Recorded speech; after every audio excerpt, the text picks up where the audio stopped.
Salam tout le monde, c'est le lecteur illettré, j'espère que vous allez bien. Lire pour mieux réfléchir, c'est le maître mot de ce podcast et aujourd'hui on va se retrouver pour discuter un petit peu avec Kamil Thami, dont je vous ai déjà parlé puisque il est auteur de plusieurs romans, on va dire éthiques. Kamil, salam alaikum wa rahmatullah. Alaikum salam.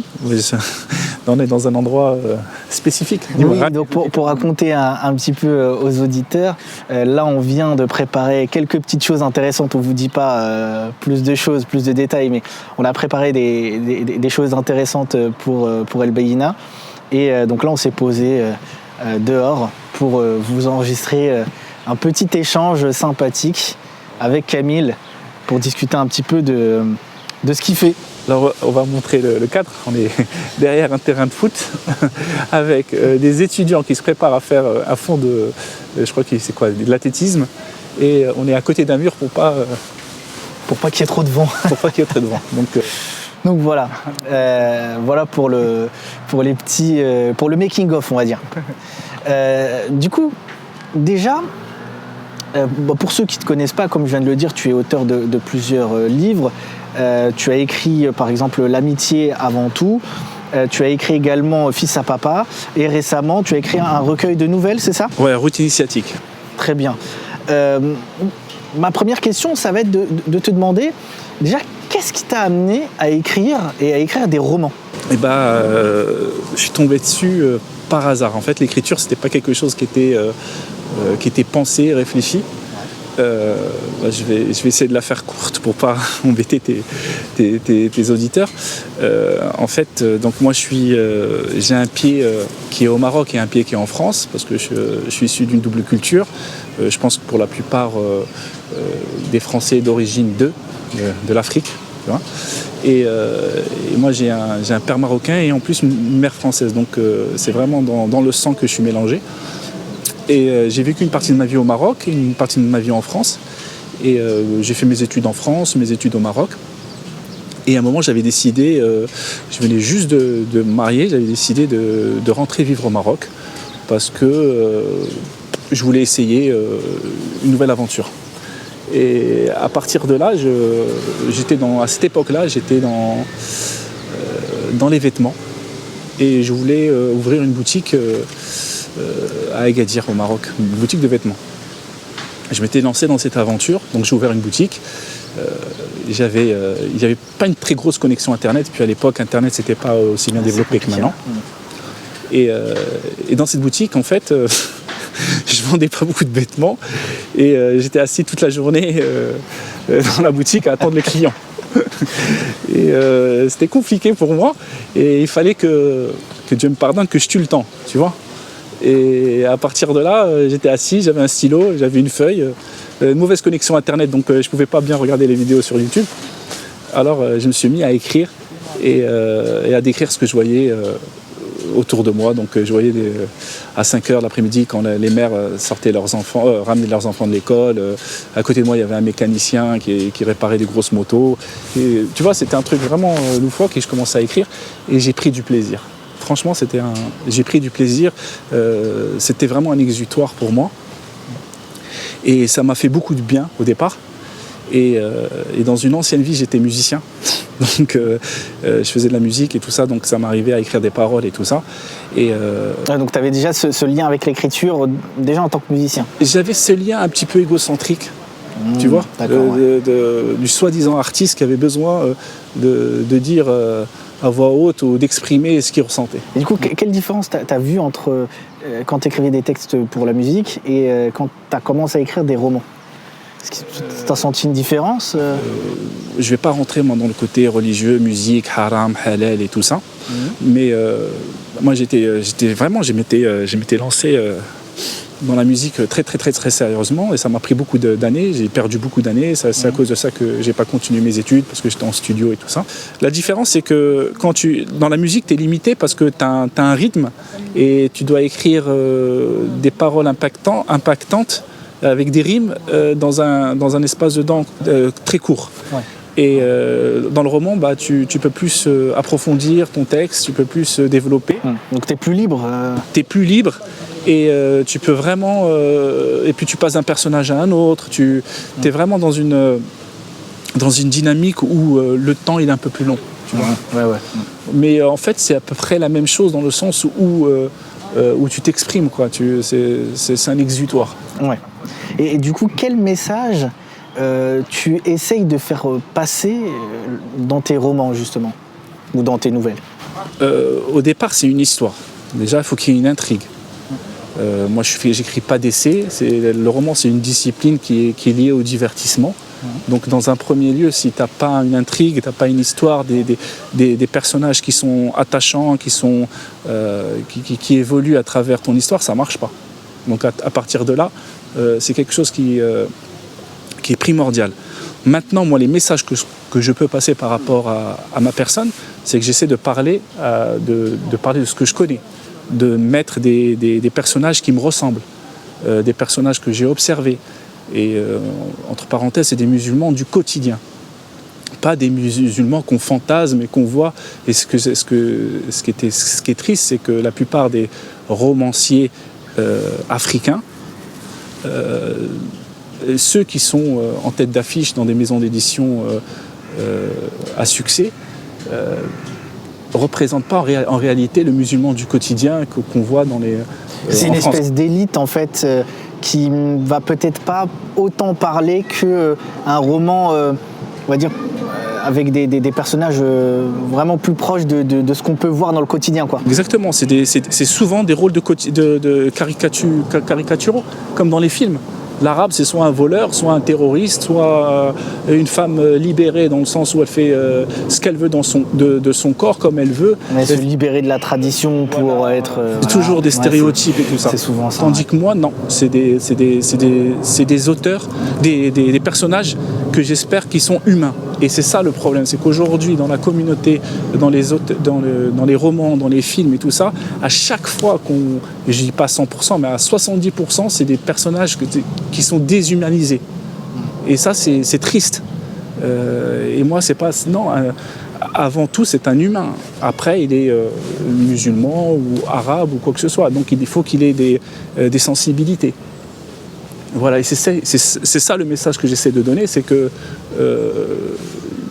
le musulman du quotidien, c'est une personne comme tout le monde qui a des fêlures et qui a des côtés positifs. Oui, c'est ça, tu n'idéalises pas finalement les personnages. Non. Les personnages qui vont avoir des qualités mais aussi des défauts. Ça, effectivement, c'est quelque chose d'important. C'est important ne serait-ce que pour... que le lecteur s'identifie. Exactement, j'humanise mes personnages, j'humanise des Maghrébins, j'humanise des Africains, j'humanise des êtres humains que la télé ou que les romanciers ou dans le cinéma on déshumanise. Voilà, j'essaie d'apporter ça à ma petite échelle. Et selon toi, pourquoi c'est important de lire des romans? Parce que c'est une question qui revient souvent. Beaucoup de gens pensent que finalement lire un roman c'est une perte de temps parce que finalement on lit une histoire et puis après on passe à autre chose, quoi. Je pense que toi tu en parles assez souvent et tu as la meilleure des réponses. Moi je sais pas, c'est très difficile pour moi de donner un avis objectif sur mon travail. Et je pense que tu le fais bien. Et moi, ce que je peux dire, c'est que j'essaye d'écrire, j'essaie de faire du divertissement éthique. Et dans beaucoup de mes textes, l'islam est en toile de fond, mais dans le côté positif aussi, et aussi dans le côté négatif. Faire attention que des fois, il y a des extrêmes. Et ça, je le signale aussi. J'essaye d'être objectif. Et donc c'est ça le message que je veux donner. Je veux donner qu'un musulman avec sa foi, il peut être positif dans la société, il peut s'élever. C'est-à-dire que si des fois je fais souvent des anti-héros qui sont dans une situation dans la drogue ou dans des situations compliquées, dans un univers compliqué, et grâce à j'essaie de tendre des perches à ces différents personnages pour qu'ils deviennent des héros. Donc voilà, c'est ça que j'essaie de faire. Et puis en même temps, je me suis approché dans mon parcours de vie de l'islam. Donc j'ai lu des auteurs qui m'ont touché et je les ai digérés. Et j'essaie de mettre des petits, c'est comme le petit poussé quand il pose ces petits trucs, des petits repères à mon échelle, tout en gardant l'aspect artistique des choses. Enfin, c'est ça que j'essaye de faire. Moi, je ne suis pas un savant. Ouais, c'est avant tout un divertissement, mais si tu peux faire passer un petit message, glisser un message au travers de tes histoires, tu le fais quoi? Glisser, oui, en fait, je ne le fais pas, c'est-à-dire que ce n'est pas une entourloupe. Je n'essaie pas de le glisser pour le glisser et dire voilà, je t'ai donné, tu vois ce que je veux dire? Je le fais inconsciemment. Oui, voilà. ouais. Par rapport à mes références, parce que chaque romancier, il a des références, il a des avis. Oui, c'est intéressant parce que parfois certains ont eu on va dire le chemin inverse où c'était plutôt, on va dire, des savants qui se sont mis au roman pour rendre leur message plus facile à digérer. Tu vois ce que je veux dire? Exactement. Et du coup, toi, tu es dans l'autre sens. Tu veux faire un divertissement, mais en même temps qu'il soit éthique, qu'il soit conforme aux valeurs qui sont les tiennes. Voilà, parce que moi, je ne peux pas faire n'importe quoi. C'est-à-dire, déjà, dans un roman, je ne peux pas décrire une femme et lui faire un rapport sexuel dans mon texte. Ça, c'est impossible. Je ne veux pas. Donc, il y a plein de choses que je ne peux pas faire. C'est-à-dire, j'ai un cadre, j'ai des balises. Mais en même temps, je suis tout ce qui n'est pas haram et halal. Donc, je suis libre de faire ce que je veux. Mais j'essaye d'être le plus universel possible. Parce que mon but, c'est que mon voisin de palier, Jean-Pierre ou Christelle ou je sais pas, puissent lire le livre et se retrouver dans le côté humain des choses. Tu vois? Parce qu'avant tout, c'est oui, c'est pas un livre particulièrement spécial musulman, quoi. Non, pas du tout. Ça va forcément parler aux musulmans parce que tu as des valeurs qui sont des valeurs musulmanes, forcément. Voilà. Mais tu te veux beaucoup plus universel pour que, comme tu le disais, ton voisin non musulman il puisse quand même se reconnaître. Oui, à travers l'histoire déjà. Et qu'ils se disent pas, c'est un livre de musulmans pour les musulmans, ça me concerne pas. Exactement. Okay. J'essaie d'apporter le côté... l'art, c'est ça la beauté de l'art. Il y a de l'esthétique. Et quand il y a de l'esthétique dans une œuvre... Attention, je ne dis pas que moi, c'est juste ma définition. Après, moi, c'est ce que je tends à faire. Mais quand il y a de l'esthétique, quand c'est beau, tu touches les cœurs des gens, n'importe quel cœur. Et c'est ce qui manque aujourd'hui, peut-être, c'est ce qui est en train de s'améliorer dans notre communauté, déjà francophone, donc c'est ce que je vois, déjà ne serait-ce que chez les auteurs, tu vois, même au niveau des livres, des couvertures, au niveau de la façon de présenter les choses et tout ça. C'est une grosse évolution. Et une grosse évolution. L'esthétique. Bon, déjà, avant, trouver des romans dans une librairie islamique, c'était quasiment... on n'en trouvait aucun, peut-être. Il y a 3 ans, ça n'existait pas. Ouais, c'est ça. Là, c'est devenu quand même beaucoup plus... ça commence à rentrer dans les mœurs, on va dire. Et bien sûr, surtout un adolescent ou une personne adulte, il ne va pas être branché chaque fois sur des livres religieux. Si un jour il veut se divertir et lire une histoire qui lui ressemble, il faut qu'il y ait quelque chose. Il faut qu'il y ait quelque chose, il faut qu'il y ait des choses qu'on puisse proposer. Moi, ce que je dis souvent, c'est que les gens qui font semblant de non, il faut pas de roman parce qu'attention, c'est du divertissement, c'est une perte de temps, etc. Ça, c'est du baratin. Parce que concrètement, tout le monde se divertit. Tous. Tout le monde se divertit d'une manière ou d'une autre. Exactement. Alors, on a le choix de se divertir avec un roman, avec quelque chose qui va non seulement nous divertir, mais nous questionner, ou parfois nous apprendre des choses sur l'histoire, ou parfois ça va être simplement d'apprendre un certain nombre on va dire de valeurs, etc. Ou bien on a le choix de faire de se divertir avec la télé-réalité, et dans ces cas-là, on perd effectivement complètement notre temps. Exactement. Mais tous les divertissements ne se valent pas. Moi, je vais te dire, ce qui m'a ramené à l'islam, c'est un film. C'est du divertissement. C'est le film de Spike Lee qui est Malcolm X, et je ne suis pas le seul, ça a touché beaucoup de gens. Et c'est ce film qui m'a mis... moi, j'ai pas une éducation religieuse.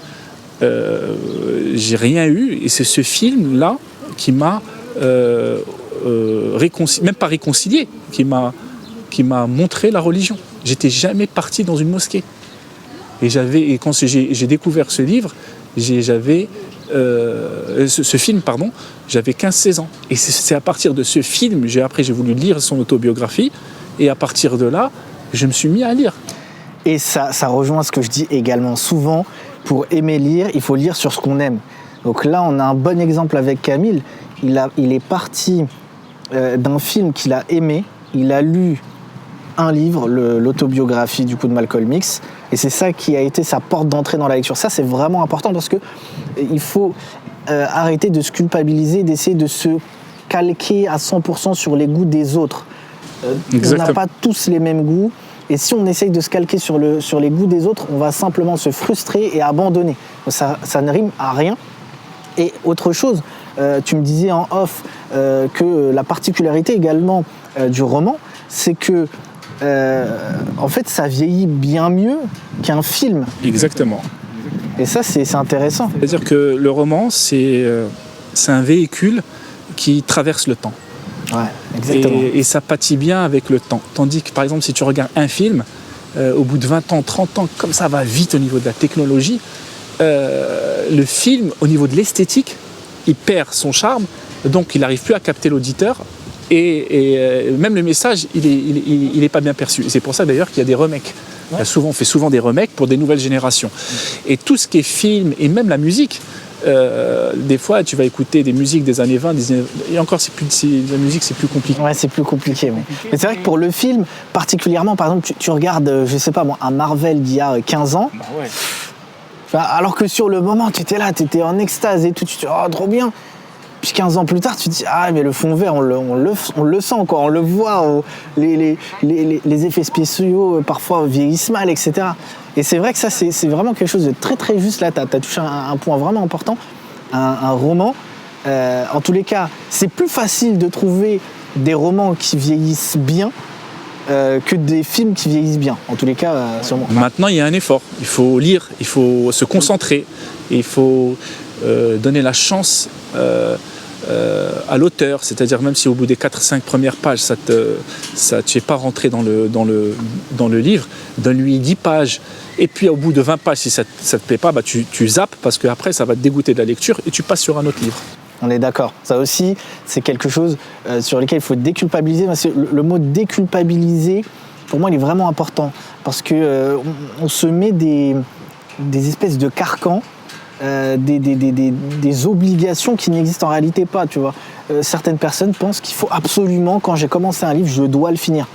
Non, si tu n'as pas accroché au bout d'un certain moment, bien sûr, comme tu dis, il faut lui donner sa chance, il faut persister, parce qu'au départ, c'est un combat contre son œuvre, en vérité. Ah oui. Donc, une fois qu'on a donné sa chance au livre, il se peut quand même que le livre ne corresponde pas à ce qu'on attendait, ou peut-être qu'au niveau du style d'écriture, ça ne nous correspond pas trop, ou peut-être que c'est juste pas le moment. Mais exactement. Peut-être que tu n'as pas la maturité aujourd'hui de lire ce livre, et puis après tu vas le reprendre dans d'autres schémas.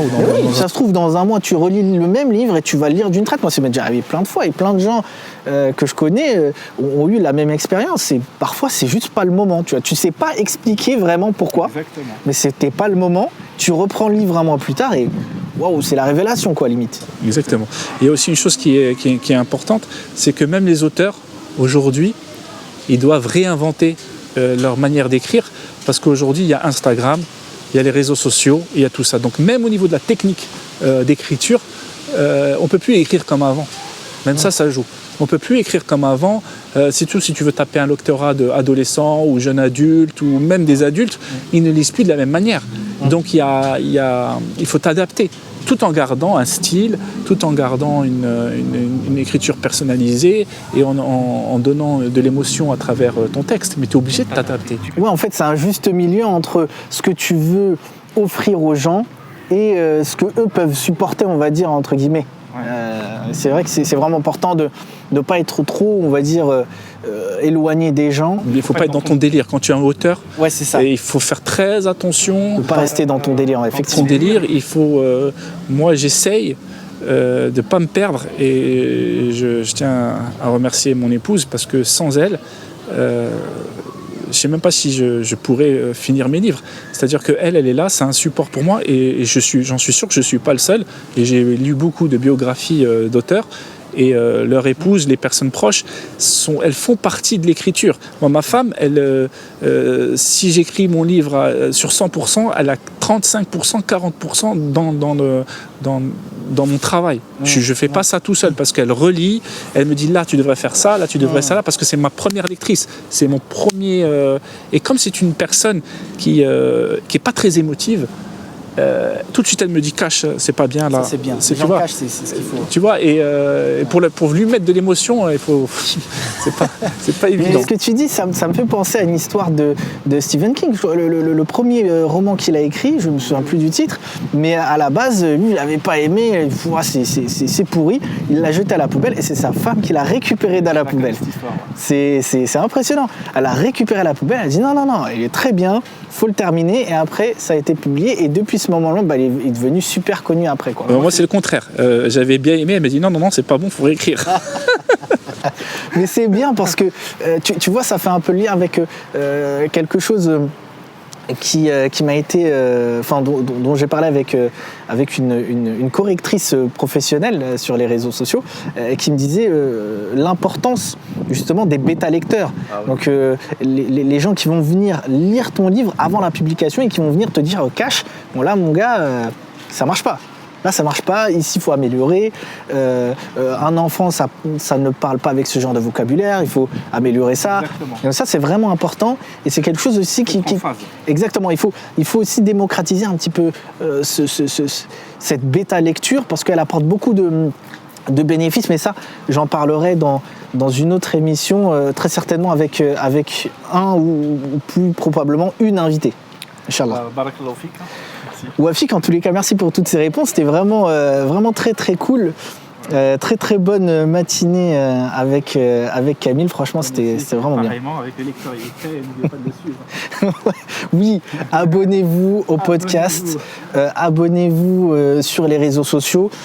Je sais que j'ai plusieurs réseaux sociaux, mais essayez de vous abonner un peu à tous les réseaux sociaux parce que je ne sais pas si vous avez suivi un peu ce qui m'est arrivé ces derniers temps, mais au niveau de la modération sur les réseaux sociaux, on n'est pas à l'abri que le compte se fasse supprimer du jour au lendemain sans raison.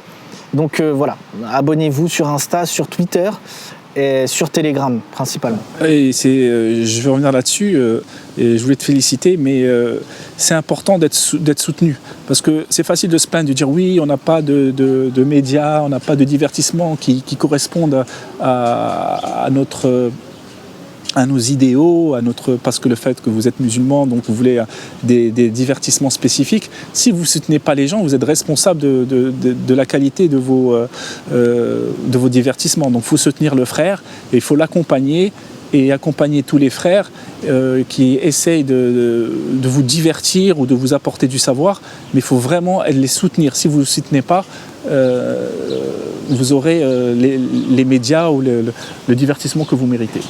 Exactement. Et c'est la même chose pour le monde du livre islamique. Les gens réclament de l'originalité, mais en même temps, quand quelque chose d'original sort, c'est pas acheté. Et donc, du coup, l'éditeur ne peut pas se permettre de prendre ce genre de risque éternellement. Sinon, il met la clé sur la porte, tout simplement. Donc, c'est vrai que c'est important d'être exigeant, c'est vrai, mais derrière de soutenir les projets qui se mettent en place et qui peuvent être intéressants pour la communauté. Si vous saviez le temps qu'on passe en tant qu'auteur pour écrire un livre, et si on regardait le taux horaire de ce qu'on gagnait, pour l'instant c'est du bénévolat. Et je vais pas me plaindre, alhamdoulilah. T'es payé en hasanat pour l'instant. Non. Voilà, barakallah fik. On va terminer comme ça. Voilà, en tous les cas, merci à tous pour votre écoute. Comme je viens de le dire, partagez l'émission, abonnez-vous un petit peu partout et n'oubliez pas, une Oumma qui lit est une Oumma qui vit. Wassalamu alaikum wa rahmatullah.